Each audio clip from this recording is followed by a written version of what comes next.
Hi guys, நான் உங்க நித்தில தண்டபாணி. இன்னைக்கு ஆஃப்டர் லைஃப் மெமரீஸ் அப்படின்னு சொல்லக்கூடிய அந்த நூல்ல இருக்கக்கூடிய ஒரு சூப்பரான செய்தி. அதாவது ஒரு உயர்நிலை ஆன்மா. இந்த நீல நிறம்னு இருக்கும்ல. லெவல் 4, 5ல இருக்கக்கூடியவங்க. அந்த மாதிரி இருக்கக்கூடிய ஒரு உயர்நிலை ஆன்மாவக்கு நடந்த ஒரு நிகழ்வு, ஒரு சம்பவம். அத தான் நம்ம இன்னைக்கு பார்க்க போறோம். சரிங்களா? ஆல்ரைட். வந்தவங்க இந்த பாஸ்ட் லைஃப் ரிக்ரெஷனுக்கு வந்தவங்க ஒரு பெண்மணி. அவங்க பேரு ஆன்னா அப்படின்னு சொல்லக்கூடியது அவங்களுடைய பேரு. அவங்க வரும்பொழுது, வழக்கமா இந்த பாஸ்ட் லைஃப் ரிக்ரெஷன் எப்படி நடக்கும்னா, ஒரு 1 சிட்டிங், 2 சிட்டிங் அப்படிங்கிற மாரி நார்மலா பேசுவாங்க. அதுக்கப்புறம் தான் இந்த பாஸ்ட் லைஃப் ரிக்ரெஷன் அப்படி கன்டினியூஸா போகும் அப்படின்னு பாருங்களேன். பட் இவங்க வந்து ரொம்ப தூரத்துல இருந்து இவங்க கிட்ட வர்றாங்க. அதனால பேசிக்கா இந்த டாக்டர் கூட ஒரு டெலிஃபோனிக் கான்வர்சேஷன் மட்டும் தான் இருந்திருக்கு. வந்தோனே இவங்கள வந்து ரிக்ரெஷனுக்கு உட்கார வைக்கணும். வேற வழி இல்ல. இப்படி ஒரு சூழல்ல தான் இவங்க ரிக்ரெஷனுக்கு வராங்க. வரும்பொழுது என்ன சொல்றாங்கன்னா, "என்னுடைய உடல் நலம் அப்படிங்கிறது வந்து குன்றிட்டே போயிட்டே இருக்கு. நான் முதல்ல இருந்த அந்த ஒரு வெயிட்ட விட கிலோ கணக்குல. அதாவது வெறும் ஒரு 1 மாசத்துக்குள்ளாகவே பார்த்தீங்க அப்படின்னு சொன்னா, ஒரு 10 கிலோ, 20 கிலோலாம் குறைஞ்ச ஒரு சூழல் அப்படிங்கிற ஒரு சூழலுக்கு அவங்க வந்துர்றாங்க. சரிங்களா? 20 கிலோ இல்ல, ஒரு 10 கிலோ வரைக்கும் குறைஞ்ச ஒரு சூழல் அப்படிங்கிறதுக்கு வந்துர்றாங்க. இது போக போக உடல் நலம் குன்றிட்டே போயிட்டே இருக்கு. உடல்ல ஒரு பகுதி வலி அப்படிங்கிறது இருந்துகிட்டே இருக்கு. அஜீரண பிரச்சனை அப்படிங்கிறது வந்துகிட்டே இருக்கு. இந்த மாரி ஒரு துன்பமான ஒரு சூழல்ல வராங்க. நான் ட்ரெயின்ட் அவுட்டுங்க. என்னால முடியலைங்க. என்கிட்ட சக்தியே இல்லைங்க. அப்படிங்கிற மாரி தான் அவங்க வராங்க. அவங்க சரியா பயன்படுத்தின வார்த்தை என்னன்னா, நான் ஒரு கால் மிதி மாரி தான் இந்த உலகம் என்னை பயன்படுத்திக்கிட்டு இருக்கு. யாரா இருந்தாலும், எந்த உறவுகளா இருந்தாலும் என்ன ஒரு கால் மிதி மாரி அவசரத்துக்கு இப்படி கால தொடச்சுட்டு என்னை தூக்கி வீசிட்டு போயிறாங்க. அந்த அளவுக்கு தான் என்னை பயன்படுத்துறாங்க. நான் பிறருக்காக, பிறருக்காக அப்படின்னு சொல்லி இருந்து இருந்தே வந்து என்னால முடியல. நான் டயர்ட் ஆயிட்டேன். என்னால முடியல. இப்படி ஒரு சூழல் இருக்கக்கூடிய ஆள் இன்னொன்னு என்ன சொல்றாங்கன்னா, நான் என்னுடைய கனவுகள்ல அவ்வப்போது கண் விழித்திருக்கும் பொழுது கூட, யாரோ ஒருத்தங்கள பார்த்துட்டே இருக்கிற மாதிரி இருக்கு. ஏதோ ஒரு உருவம், அப்படி மங்கலா ஒரு உருவம் அப்படிங்கிறதும் தெரியுது. எனக்கு இதுவும் என்னன்னு புரியல. "டேய் என்னடா சொல்றீங்க? எனக்கு ஒண்ணும் புரியலடா. என்னடா நடக்குது என்னைய சுத்தி?" அப்படிங்கிற மாரி ஒரு டயர்டான ஒரு சூழல்ல வர்றாங்க. நான் சொல்றது நெறைய பேர்த்துக்கு அப்படியே அவங்க வாழ்க்கையில நடக்கிற மாதிரியே இருக்குல்ல. இருக்கட்டும்.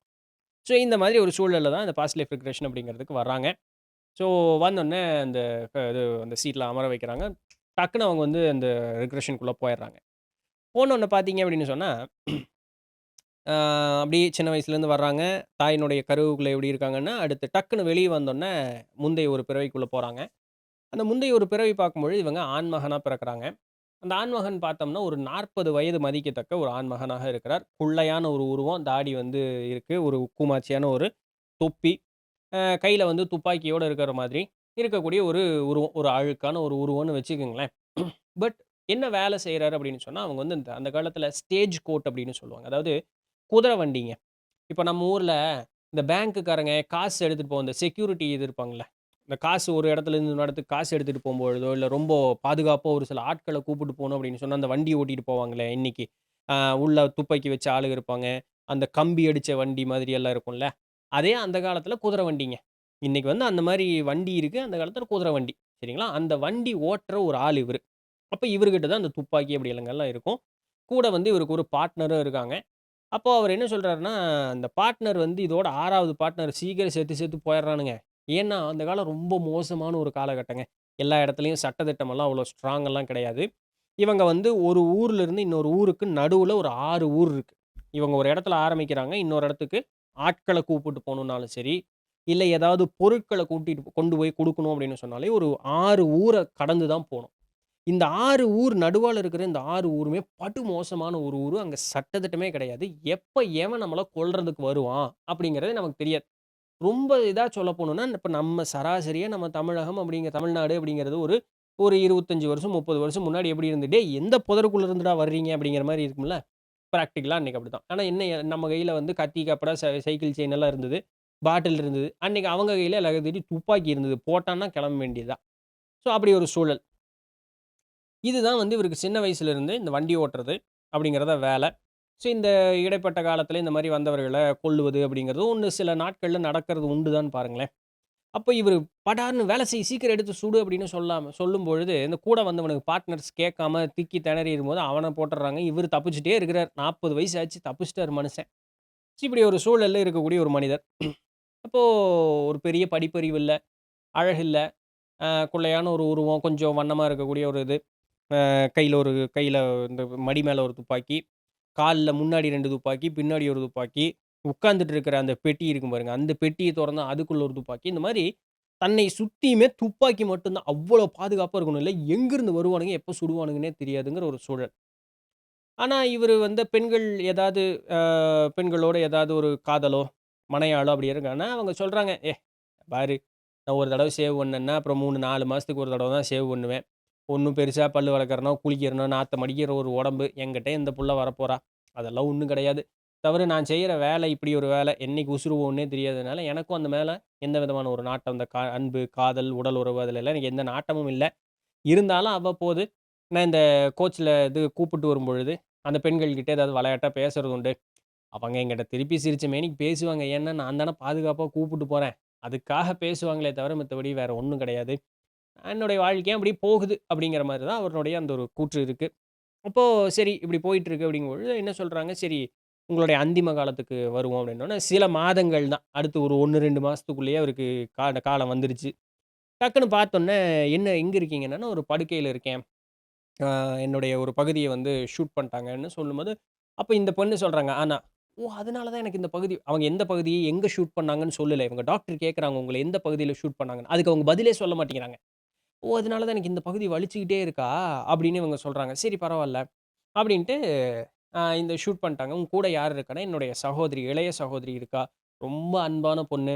நான் இப்படி இருந்தாலுமே என்னைய வந்து ரொம்ப அன்பா, பாசமா பார்த்துக்கக்கூடிய ஒரு பொண்ணு. அவ தான் வந்து அந்த ரத்தம் வழியாம, அந்த துணிய வச்சு அடைச்சு, அடைச்சு அது அந்த துணிய தூக்கி போட்டு இது பண்ணிட்டே இருக்கா. அப்படின்னா என்ன ஆகுது உங்களுக்கு அ இறக்கிற ஒரு தருவாய் வந்தோனே, எனக்கு சாகணுங்கிறது மேல பயம்லாம் ஒண்ணும் கிடையாது. பட் வாழ்ந்தா நல்லாருக்கும் அப்படிங்கிற ஒரு எண்ணம் இருக்கு. சாகறதுக்கு உள்ள அந்த அந்த மொரட்டு சுபாவம், அந்த சாகறதுக்கு கூட அவங்கள விடமாட்டேங்குது. இழுத்து புடிச்சுக்கிட்டு இருக்கு அந்த உயிர, அந்த உடல் மேல. பட் ஏகப்பட்ட ரத்தம் வெளிய போயிடுச்சு.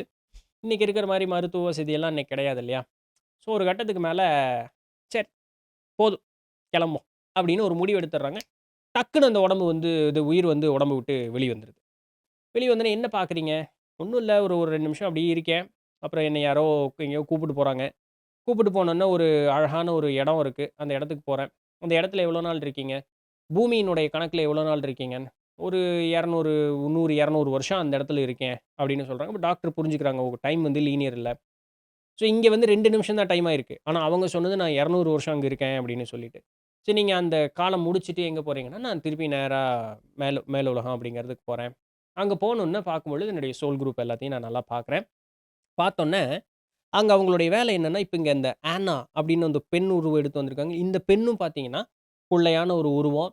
நல்ல வளர்த்தியா, வாட்ட சாட்டமா, மிகுந்த அழகு கொண்ட பெண் அப்படியெல்லாம் இல்ல. ஒரு சராசரியான ஒரு குள்ளையான ஒரு உருவம். நம்ம சுமாரான அழகா இருக்காங்கன்னு நம்ம ஒரு வ வ விவர விளக்கம் வைப்போம்ல. அந்த மாதிரி இருக்கக்கூடிய ஒரு பெண்ணா தான் இங்க இந்த உலகத்திற்கு வந்திருக்கிறாங்க. வெறும் 15% ஆன்ம பலத்தோட தான் இந்த பிறவில அவங்க ஆனாவா பிறந்திருக்காங்க. அதனால தான் அவங்களுக்கு எப்ப பார்த்தாலும் அந்த டயர்ட் ஆயிட்டே இருக்கிற மாதிரியும், தன்னோட எனர்ஜி எல்லாம் லாஸ் ஆன மாதிரி ஒரு ஃபீல் வந்துகிட்டே இருக்கு. அப்ப பாக்கி 85% எதுக்குய்யா ஆண் உலகத்துல விட்டுட்டு வந்த? சராசரியா பூமிக்கு வரக்கூடிய ஆன்மாக்கள் 40லிருந்து 60% ஆன்ம பலத்தோட கீழ வருவாங்களாம். இவங்க வெறும் 15% கீழ வந்திருக்காங்க. அது முதிர்ந்த ஆன்மாங்கிறதுனால அது தாங்கிக்குதுன்னு பாருங்களேன்.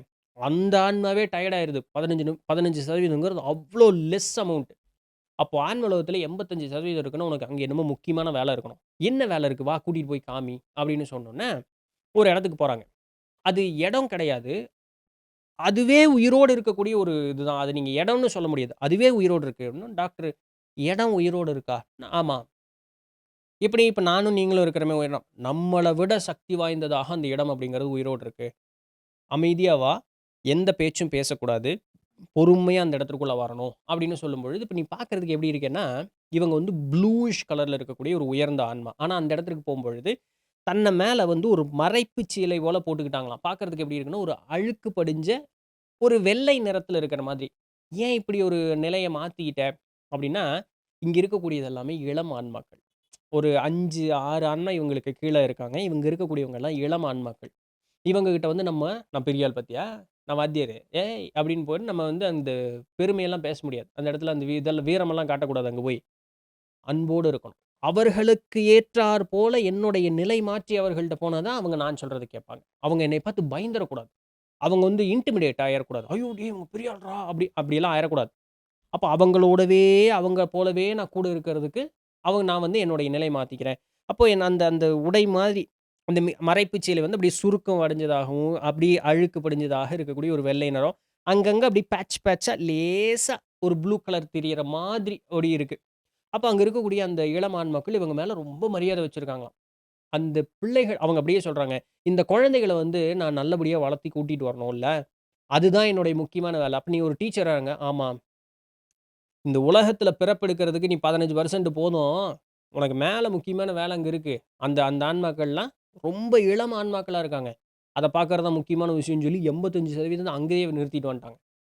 ஸோ அவங்களுடைய அந்த அந்த அர்ப்பணிப்பு பார்த்தீங்களா, அந்த தியாக உள்ளம் பார்த்தீங்களா எப்படி இருக்கு அப்படின்னு சொல்லி. பூமி எவ்வளோ கஷ்டமான ஒரு இடம். வெறும் 15% போ போ போதும் உனக்கு இந்த வேலை முக்கியம். அந்த இளம் ஆன்மாக்கள பார்த்துக்கணும் அப்படின்ட்டு. அப்ப அங்க போறாங்க, பார்க்குறாங்க. சரிப்பா போதும் நம்ம கீழ வந்துரலாம் அப்படின்றாங்க. டாக்டருக்கு "ஏய் என்னடா இது நான் ஒண்ணுமே சொல்லல. குருவ பார்க்கல, சோல் குரூப் போல, கவுன்சில் ஆஃப் எல்டர்ஸ் பார்க்கல, எதுவுமே பார்க்கல. போதுமா? போதும் போதும். எனக்கு வேணுங்கிற விடை கிடைச்சிருச்சு." அப்படின்னு கீழ வந்துர்றாங்க. அவ்வளோதான் அங்க நடந்த விஷயம். டக்குனு கீழ வந்துர்றாங்க. டாக்டருக்கு அப்படியா? சரி ஓகே வா. அப்படின்னு ஒரு டேட்டாவுமே கேட்கலையே அப்படின்னு சொல்லி கீழ வந்துர்றாங்க. வந்ததுக்கு அப்புறம் பார்க்கும்பொழுது தான், முன்னாடி வந்து அந்த ஒரு ஸ்டேஜ் கோட் டிரைவர் ஒரு ஆம்பளையா இருந்தாங்க இல்லையா? அந்த ஆள் பார்க்கறதுக்கு மொரடனா இருக்கிற மாதிரி தான் இவங்க சொன்னாங்க. அதான் உயர்நிலை ஆன்மாக்களுடைய ஒரு ஒரு குணம். தாம் பெரிய ஆள் அப்படின்னாலும் தன்னை பெரிய ஆளா சொல்லிக்கவே மாட்டாங்க. அப்போ இவங்க டாக்டர் கேட்க, "நீ பெரிய ஆள் இல்ல?" அப்படியெல்லாம் ஒண்ணும் இல்லப்பா. ஒரு சாதாரண ஒரு அது ஒரு ஆன்மா. பெருசா எனக்கும் ஒரு அனுபவமோ, பக்குவமோ" எங்க லெவல் 5ல இருக்கக்கூடிய ஆளு. சொல்ற இடம் பாருங்க. "நமக்குன்னு எப்படியோ பெருசா ஒண்ணும் அந்த அளவுக்கெல்லாம் அறிவில்ல" அப்படின்ட்டு. அதான் அந்த தன்னடக்கம்ங்கிறது அந்த உயர்நிலை ஆன்மாக்கள்ட்ட என்னைக்குமே இருக்குமாம். அப்போ அந்த முந்தின பிறப்புல அந்த ஒரு ஆடவனா இருக்கும்பொழுது, அந்த மொரடனா இருக்கிற மாதிரி தெரிஞ்சாலுமே, அந்த ஊருக்குள்ள அவருக்கு ரொம்ப மதிப்பு, மரியாதை அதிகம். காரணம், பிற உயிர்களை தன்னுயிர் போல் எண்ணி அவர்களை காக்க வேண்டும் அப்படிங்கிற அந்த ஒரு எண்ணம் வந்து அவர்கள்ட்ட இருந்துகிட்டே இருக்குமாம். யாருக்கும் எந்த வகையிலயும் துன்பம் வருவது அப்படிங்கிறது இவருனால பொறுத்துக்க முடியாது. டக்குனு இவரு போய் முன்னாடி நிப்பாராம். ஸோ, அதனால அவருக்கு அத பத்தி இவங்க பேசவே இல்ல. ஏன்னா, இவர தன்ன பெருமையா பேசிக்கிறதுக்கு இவங்களுக்கு விருப்பப்படல. ஒரு விஷயம் கேட்கும்பொழுது இப்படி ஒரு செய்தி வெளிய வருது. ஏன்னா, ஏன் அந்த பிறப்பு நீ எடுத்தே அப்படிங்கிறதுக்கு ஒரு காரணம் சொல்லணும்ல. ஏன் அந்த பிறவிய நீ போய் பார்த்துட்டு வந்தேன்னு. அந்த ஆம்பளையா பொறந்து அந்த ஒரு துப்பாக்கிய தூக்கிட்டே சுத்துனான். அதே சினாரியோ தான் இப்ப பெண்ணாக பிறந்திருக்காங்க. காலம் மாறி பிறந்திருக்காங்க. ஆனா, அன்னைக்கு இருந்த ஒரு மிகப்பெரிய ஒரு உபகரணம் இன்னைக்கு அவங்கள்ட்ட இல்ல. அன்னைக்கு தனக்கு ஒரு ஆபத்து வருதுன்னா, தன்னை தற்காத்துக் கொள்வதற்கு துப்பாக்கி ஒண்ணு இருந்தது. இப்ப துப்பாக்கி இல்ல. இன்னும் ஒரு வகையில கொஞ்சம் ஆபத்து அதிகமா இருக்கக்கூடிய ஒரு பிறப்பு. என்னது? பெண்ணாகவும் பிறந்திருக்காங்க. அப்ப என்னன்னா, எந்த ஒரு தற்காப்புமே உன்கிட்ட இல்ல.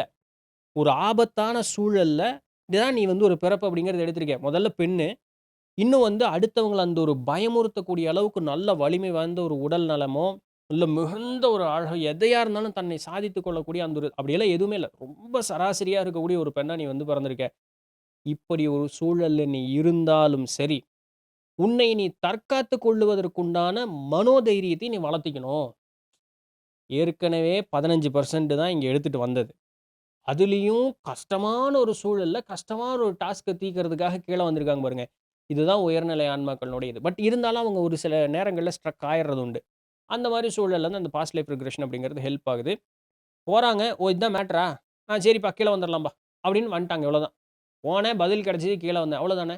அவ்வளோதான். அதிலிருந்து 1 1/2 வருஷம் டைம் எடுக்குதுங்க. சரிங்களா? இவங்க கொஞ்சம் அந்த பய உணர்வெல்லாம் மீறுறதுக்கு 1 வருஷத்துல அவங்க ரெடி ஆயிடுறாங்க. 1 1/2 வருஷத்துல அவங்களுக்கு ஒரு டைம் எடுக்குது. ஒரு வித்தியாசமான ஒரு பெண்மணியா அவங்க வந்து மாறிடுறாங்க. யாரா இருந்தாலும், எதா இருந்தாலும் அந்த போல்டா ஃபேஸ் பண்ணக்கூடிய அந்த ஒரு அதே அன்பு, பாசம், பரிவு, கனிவு எல்லாமே இருக்கு. அதற்காக பிறர் வந்து இவங்ககிட்ட அந்த taken for granted over advantage எடுத்துக்கிறதுக்கு இவங்க வந்து அனுமதிப்பதில்ல. இவங்கள தன்னை தற்காத்துக் கொள்ளக்கூடிய அந்த ஒரு நிலையில இவங்கள தானே வச்சுக்கிட்டு, சூப்பரா இவங்களுடைய லைஃப் அப்படிங்கிறது இவங்கனால நகர்த்தி அருமையாக கொண்டு போ முடியுது. லைஃப் வந்து ரொம்ப இதா இருக்கு. அப்போ ஒரு நாள் அப்படி மார்க்கெட் பிளேஸ்ல போயிட்டுருக்கும்பொழுது, இந்த துப்பாக்கிகள் விக்கக்கூடிய ஒரு இடம் இருந்ததாம். டக்குனு பார்த்தோனே அந்த ஷாட் கன் ஒண்ணு இருந்திருக்கு. அப்ப இத பார்த்தோனே எனக்கு பழைய ஒரு ஞாபகம். அங்க கேட்கும்பொழுது ஒரு வெல்ஸ் ஃபார்கோ அப்படின்னு ஒரு கம்பெனிகிட்ட இவரு வந்து அந்த ஸ்டேஜ் கோட் ஓட்டியிருப்பாரு முன்னாடி. அந்த ஷாட்கன் எனக்கு ஒரு ரொம்ப இதா இருக்கு. இது என்னன்னு கேட்கும்போது, இது அந்த வெல்ஸ் ஃபார்கோ அப்படின்னு சொல்லி அந்த ஸ்டேஜ் கோட் டிரைவர்ஸ் ஓட்டும்போது அவங்க கையில வச்சிருந்த துப்பாக்கி வேணுமா? அப்படின்னு கேட்டிருந்திருக்காரு அந்த துப்பாக்கி விக்கிறவரு.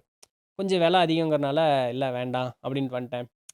அன்னைக்கு வாங்கியிருந்திருக்கலாம் அந்த துப்பாக்கிய அப்படின்னு ஒரு சிந்தனை. பட் ஓகே பரவால்ல. போனது போச்சு. ஸோ மேல் உலகத்திலயும் அங்க நடக்க வேண்டிய கடமைகளும் நடக்குது. இந்த பூ உலகுல வந்து தான் எதுக்கு வந்தோம் அப்படிங்கிறதையும் தெரிஞ்சுக்கிட்டாங்க. ஸோ 2மே சாட்டிஸ்ஃபைடா இவங்களுடைய அந்த இது பூவுலக வாழ்க்கையும் இவங்க வந்து தைரியமா எதையா இருந்தாலும் ஃபேஸ் பண்ணி நம்ம நிக்கணும் அப்படிங்கிற அந்த ஒரு தைரியத்தையும் வளர்த்திக் கொண்ட ஒரு பெண்மணி ஆயிட்டாங்க. அங்க நடக்கிறது நடந்துகிட்டே இருக்குன்னு பாருங்களேன். ஸோ அந்த ஒரு தெளிவு கிடைச்சோன்னே அவங்களுடைய பாதை அப்படிங்கிறது அவங்களுக்கு ரொம்ப ஈஸியா என்னத்துக்காக இங்க வந்தோம் அப்படிங்கிறது புரிஞ்சோன்னே நிம்மதியாயிட்டாங்க.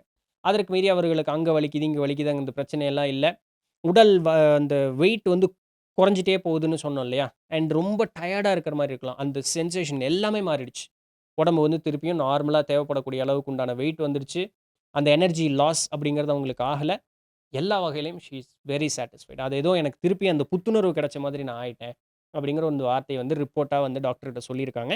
ஸோ டாக்டர் அத கேட்டுட்டு தான் அந்த விஷயத்தையும் சேர்த்து தான் நமக்கு இந்த விஷயத்த சொல்லியிருக்காங்க. So all in it is good good information for us இல்லையா? யாஹ்! ஸோ நாம் அனுபவிக்கக்கூடிய துன்பங்களும், சந்திக்கக்கூடிய ஆட்களும், அதாவது நம்மளுடைய லைஃப்லயும் சரி, எல்லாமே ஒரு காரண காரியம் தானே! யாஹ்! எனிவே நாளைக்கு வேற ஏதாவது ஒரு சுவாரஸ்யமான செய்தியில சந்திப்போம். அதுவரையும் தொடர்ந்து இணைந்திருங்கள். நான் உங்க நண்பன். நன்றி. வெற்றிவேல் வெற்றிவேல் வெற்றிவேல்